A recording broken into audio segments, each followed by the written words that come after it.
Westcott of Corrections, Probation and Parole, as well as all of our federal partners, FBI Special Agent in Charge, Jonathan Tapp, ATF Special Agent in Charge, Joshua Jackson, Homeland Security Investigations, Deputy SAC Matthew Wright, also Secret Service Special Agent in Charge, Andy Kearns. Those partners are incredibly important to our success. They're a force multiplier. Y'all are aware when we spoke about 2 days ago, these fugitives may not just be in New Orleans, they've possibly moved out to other parishes and other states. And the combination of local, state, and federal law enforcement working collectively to ensure the capture and safety of everyone is our top priority. We also have with us from the Department of Justice, the Attorney General's Office, Director of Investigations, Leon Canizaro, as well as you can see behind me, Mayor LaToya Cantrell from the City of New Orleans, our Senate President, Cameron Henry, Governor Jeff Landry, and his wife Sharon, as well as our Executive Director and CEO of Crime Stoppers of Greater New Orleans, Darlene Costanza. Can't speak enough about the partnership with Crime Stoppers and the rewards that both ATF, FBI, and Crime Stoppers have brought in numerous tips which have led to strong investigative leads. We're confident this time that we have actionable intelligence on all 7 of those fugitives. And we hope in the coming days, if not the coming hours, that we have them all apprehended. But we need the public's help. And we cannot do it alone. More importantly, if you are helping and assisting these fugitives, allowing them to remain uncaptured and not brought to justice, there will be consequences. And there may be charges for you. So please, we ask you to do the right thing and contact law enforcement. There are several ways you can contact us. They've been on all of our social media platforms. And I would just like to specifically remind everyone of where they are, lsp.org, for any suspicious activity. You can also call the State Police Fusion Center, Crime Stoppers of Greater New Orleans, the FBI hotline. All of this information is on all the platforms, Facebook, Meta, Instagram, Twitter, X, as well as our partner agencies. If you feel when you see law enforcement in your area and someone's concerned, don't be alarmed. Obviously, we're trying to bring these fugitives to justice. And it's going to require a law enforcement presence. These are violent criminals. And they escaped. And they have consequences for their actions. And that requires a law enforcement presence, sometimes tactical equipment. State police, along with our partners, has air assets in the air, drone, criminal intelligence, detectives, patrol troopers, as well as uniformed officers from other local agencies. So if you happen to see them in your neighborhood, you should feel confident that that law enforcement presence is trying to bring those escapees to justice. And if you see something, you can always call 911 if you feel unsafe. We understand that it may cause you a little bit of alarm, but know that we are here to protect everyone in the City of New Orleans and everyone in the state. And of course, our federal partners will ensure that everyone is taken care of outside of Louisiana. 3 of the escapees were captured within the first 24 hours with the help of the public. I'm going to say it again, with the help of the public and Crime Stoppers. They were relocated to another state facility in Louisiana to ensure their security and safety, as well as everyone else who resides in the state. I'm going to turn it over now to Special Agent in Charge of the New Orleans FBI Field Office, Jonathan Tapp. John.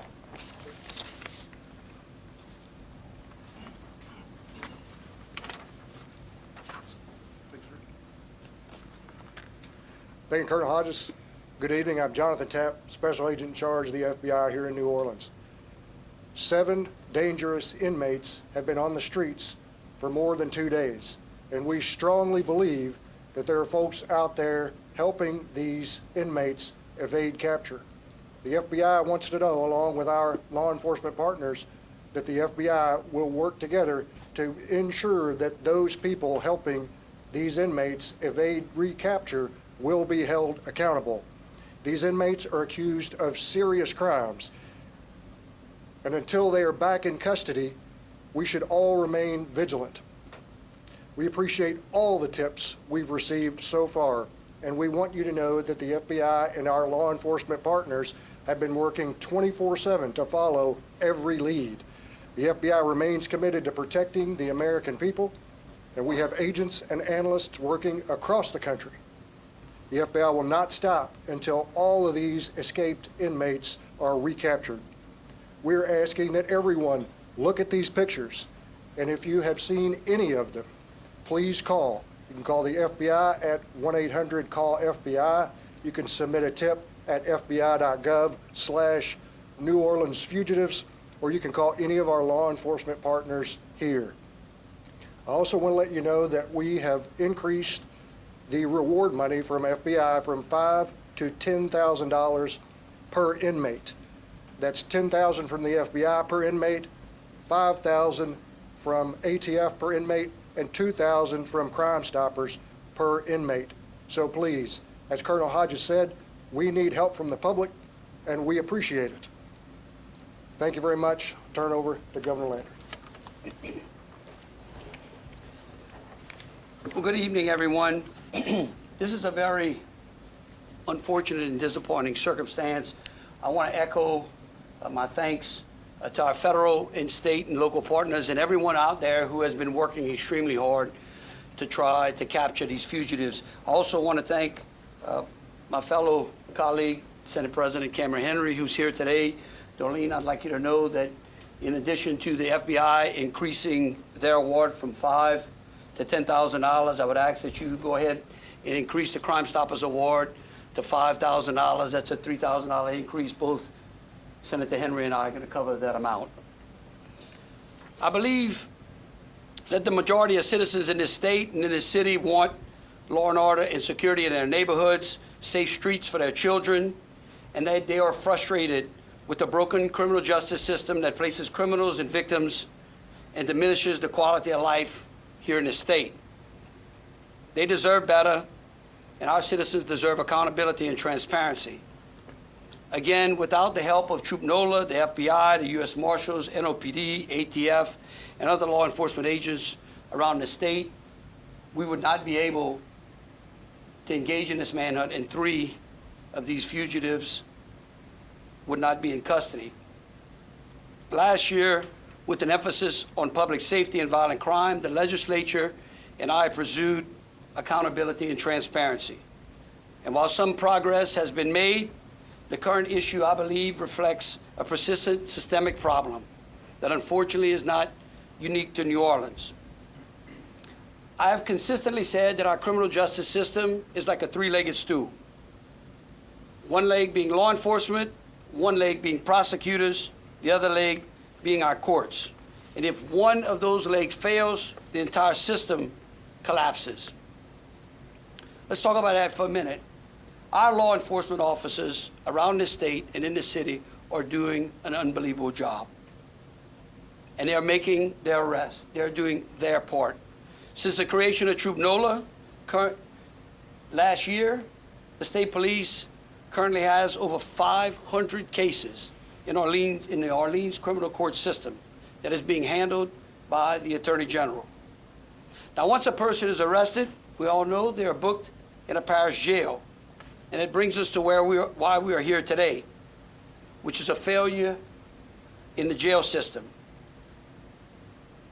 This massive jailbreak, which my statistics tell me could be the largest jailbreak in the history of the state, should never have happened. And the public deserves to know who, what, and how this happened. The responsibility for answering those questions will fall to the Attorney General. Her office will lead the investigation into this jailbreak. I've also ordered the Department of Corrections to audit the Orleans Parish Correctional Facility for compliance with basic jail guidelines and to remove all DOC inmates that were currently in the Orleans Parish Correctional Facility.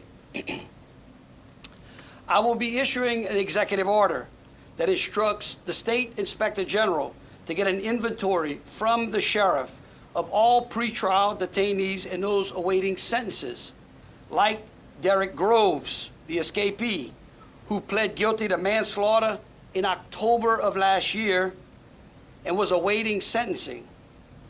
If he would have been sentenced by our court system, he most likely would not have had an opportunity to escape. That's extremely important. Now, once a person is booked, is arrested and booked, the case then goes to the district attorney or the attorney general.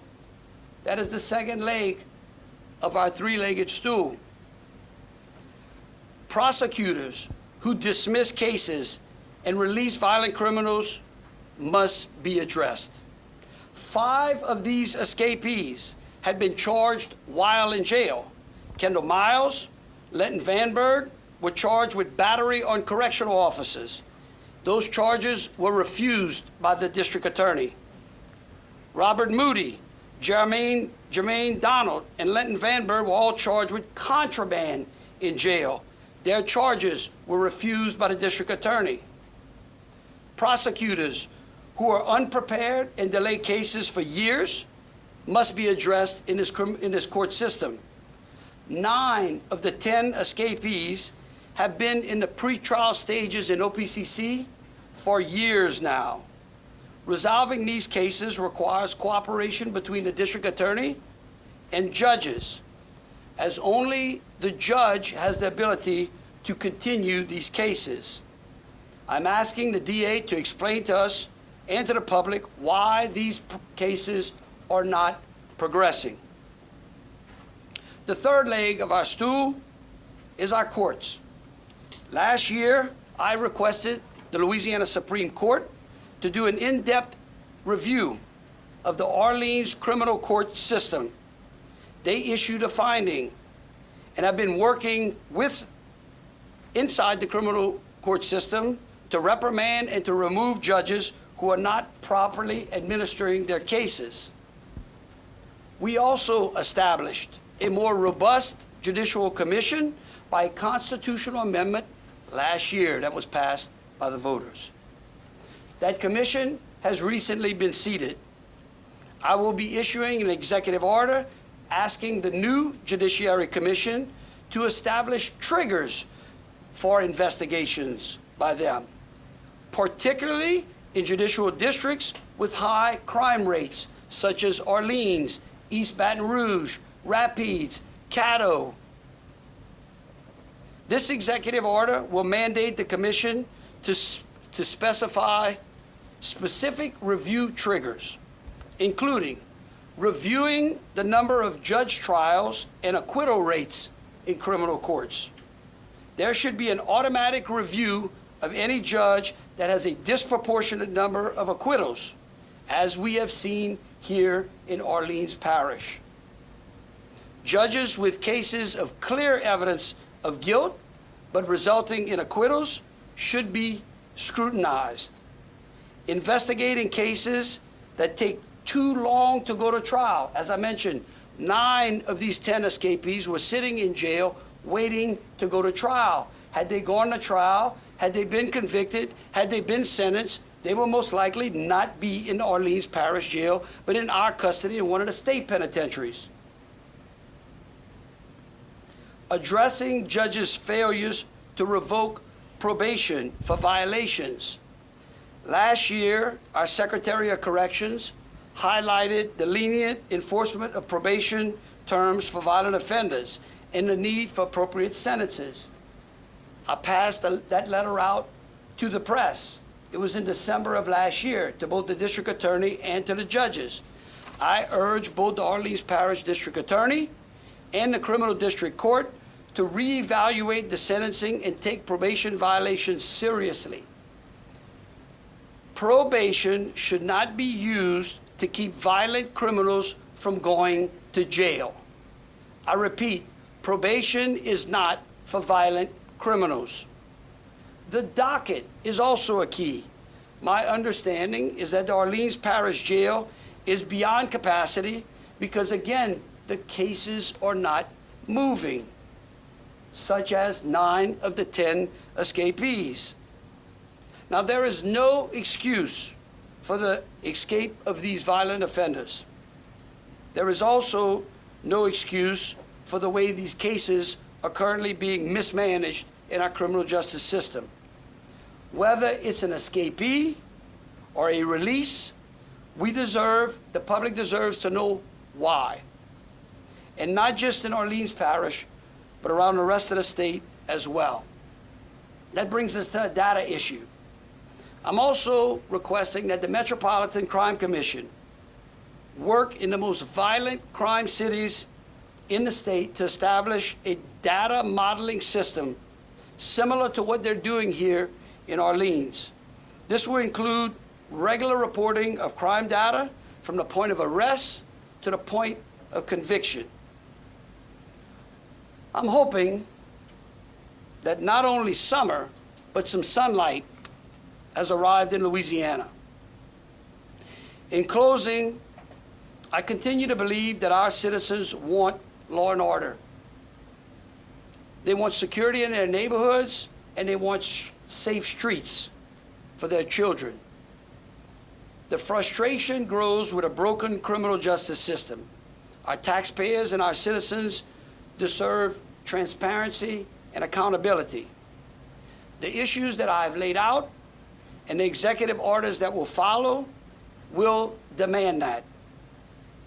This city has been misled by those who pour out of state money funding the promise of justice reform.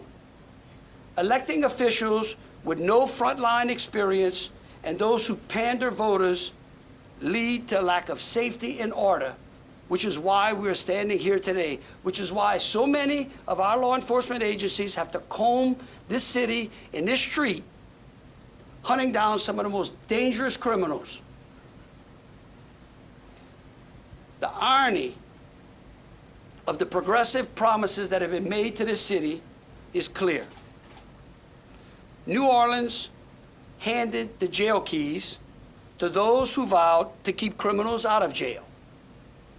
And sadly, today, we show that it worked. I hope that everyone understands that the video of those prisoners escaping epitomizes a progressive criminal justice system. I again would ask the public for their prayers and thoughts of all of those law enforcement agents who are working diligently to hunt down these fugitives. We will find them, and we will bring them back to justice. And to repeat what the colonel said, if anybody harbors them, if anybody aids them, and we find out, we will arrest you, and we will bring you to justice as well. Thank you. We're happy to take any questions now. Everybody gets one question on topic, and we'll start over here on the left, so go left to right. Okay, all right. Well, I apologize for showing up a little late. Thank you, Governor, for your time. I'm Katie Royce with CBS News. A question that I would have is, you said that you're going to be requesting an audit of the Sheriff's Office. What will that entail? How much is it going to cost, and when is it starting? The audit of the jail is going to be conducted by the Department of Corrections. They have an audit review team that regularly reviews parish jails around the state. The cost, doesn't matter what the cost is. The matter of fact is it needs to be done. We're hoping to have that completed by the end of the week.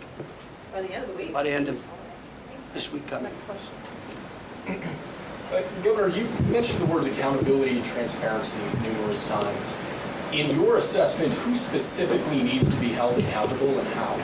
Well, it seems like everyone, except for the police. They seem to be doing their job. I think that when you look at prosecutors, when you look at the court system, I think that there is some accountability that needs to be had inside of there. We started doing that last year. It's why we went into a special session to address crime. It's why you're starting to see some of the numbers around the state start to drop. However, the problem is we were just doing one part, which is the arresting of them. They then have to be placed through the system that ultimately finds out whether they're guilty or innocent, and if they're guilty and they're violent, they need to go to jail. Where's the sheriff today? I don't know. Hopefully minding the jail. All right, next up. On Friday, we were told that y'all had 7 strong leads for each of the inmates that were out on the run. How close would you say you are to catching them? So the challenge that we all face is that they're constantly moving because they have help from the public. Unfortunately, they have friends and family members who are helping them. and concealing them and helping them move, which makes law enforcement's job more challenging. We end up getting there just a little too late. But sooner or later, I'm confident with the team of officials behind me that we, whether it's a trooper, an agent, an officer, a sheriff's deputy, that we will track all 7 and bring them to justice. My question is, how many of the escaped inmates do you believe have left the state, and have agencies in surrounding states like Mississippi or Texas been notified as well? So, second part of your question, yes. Our neighboring states have been notified. As you see behind me, we have our federal agencies. I failed to point out earlier, U.S. Marshal Chief Walter Martin IV is here with us. The U.S. Marshal plays a critical role along with FBI, ATF, Secret Service, Homeland Security. So their jurisdictions expand across the country, and that's why they're so critical in helping us track them. So we have had some leads in other states, and unfortunately, once again, those leads didn't pan out. But again, the intelligence is good, and that's why we encourage the public to please continue to call. And for those who are helping, I know they may be your loved ones, but you're not helping the public and you're not helping your family members, because they have consequences for the actions they committed. We know in this country you get a lot of freedoms, but with freedoms comes responsibility. And when you commit violent crimes, there are consequences. And those consequences are you remain in a jail or a prison until your day in court. And they chose not to do that and left the jail. So at this time, we don't believe anyone's outside the state, but that doesn't mean that they will leave the state, but that they won't leave. So we continue to work all leads, and again, we feel confident about many of the calls and many of the much of the information we have at this moment. It's just a matter of, can we get there before someone else helps them? Next question. Okay. Anyone over here? Okay. Hey, so federal monitors warned last year that security checks within the jail were only taking place about less than 15% of the time. Why was nothing changed after that? And then is there anything that the state is doing to increase staffing within these jails?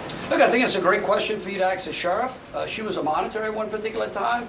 I have been a huge critic of these consent decrees to begin with. I think we've got a very fair-minded judge over the consent decree of the jail. I'm hoping that he will help us sort this out. And again, those are questions that you should ask him. I think I also just want to say again to the public is that if you see something, you need to say something. This helps us. As Colonel Hodges said, and our federal partners know, the more information we can collect from the public, the quicker we can apprehend the rest of these criminals. Next question. Mayor Cantrell, this is the first time we've seen you publicly since this happened. What would you like to say to the citizens of New Orleans? So first off, this isn't the first time that you've seen me, or the public, I would say, has seen me since this incident occurred. As I've told the public before, and I will continue to do that today, be as cooperative as possible. If you see something, absolutely say something. The Crime Stoppers and the partnership and the coordinated response here remain vigilant and are pursuing this manhunt, again, with real determination. And I know for a fact that we will bring justice, no doubt about that. This has been, I would say, a different issue, but the response has been the same from my standpoint. Unified command, we lean forward, we don't give up, we stay focused, and we get results done for the city of New Orleans as well as the state of Louisiana. So that's what I say today. That's what I will continue to say as it relates to the work that's being done, again, by the hardworking men and women of all law enforcement agencies that have been boots on the ground. The city of New Orleans will also continue to ensure that funding for the jail has been a priority. Since taking office, 7 years, actually last week, my administration has put forth over $577 million for the Orleans Parish Sheriff's Office. $460 million of that have been on operating expenses alone, with an increase of $36 million relative to capacity building, in which we have been funding. In addition to that, it's been capital improvements that rest around $116 million, where $104 million has been allocated to build phase 3, as was mandated by the federal judge that we do that. So we have been doing our part, my administration, and we will continue to do that on behalf of the residents and visitors that we serve every day. But I am absolutely happy to even say, in spite of this manhunt, the city of New Orleans has been hosting thousands of visitors in our great city, having the time of their life, participating in graduations, again, showing love to our graduates and families throughout this city, and even cultural events that are going on right now. But as they do, our focus remains the same. Manhunt, we will get it done. Thank you very much. I have a question right here. Jackson Fager, if one of the escapees is watching this right now on TV, what is your message to them? Turn yourself in. Turn yourself in. So, next question. The sheriff previously said that she suspected there was the possibility that it was an inside job. Is there an update on the standing of that investigation, or if any disciplinary action has been brought against any employees? Look, I know Leon Canizero is here representing the Attorney General's office. I know that, I'm pretty sure, unless he would say something different, that this matter is under investigation and they won't be commenting at this time. Next question. Yep. Last one right here. Yeah. Mayor, I just wanted to know if you could comment on any questions about the timeline. Are you satisfied with how quickly the public was informed about the escapees? Well, I'm satisfied by the response of my executive officers, as well as the men and women that represent the New Orleans Police Department. Boots on the ground did not waver and haven't wavered since then. Thank you. I think it's important that we don't look, certainly the Attorney General is going to get us some answers looking backwards. Right now, we're looking forward, which is making sure that we apprehend the last 7 of these 10 fugitives. Thank you. Is that one last question right here? John Lyon News here. Has anyone, Governor Landry, or are you going to be issuing an executive order to see what really happened at the jail? How did it start? Where did the breakdowns come from? Again, that responsibility is going to fall to the Attorney General, and we're going to let them conduct their investigation upon her timeline. Thank you. All right, thank you all so very much. Thank you.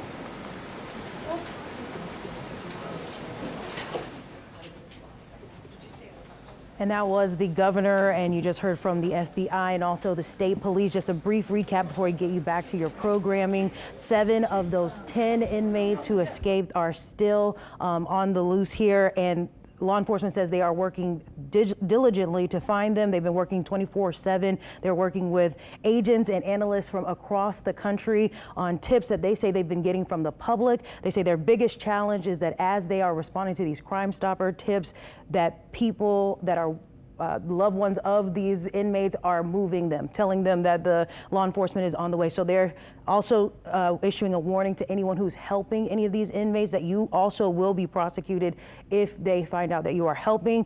The rewards in this case, $10,000 have been upped to $10,000 from the FBI per inmate. From ATF, it's been $5,000, and the Crime Stoppers reward has been up to $5,000. And then finally, Landry was just discussing how the Attorney General is going to be looking into investigating the Orleans Parish Sheriff's Office to figure out how all of this happened, and he is also ordering an audit of OPSO. This is a very fluid investigation still going, so as we learn more, we will bring that information to you here online on WWLTV.com. You can watch us on streaming and also on the website and on social media. Thank you so much, and we will bring the updates to you as we get them. This has been breaking news from WWL Louisiana.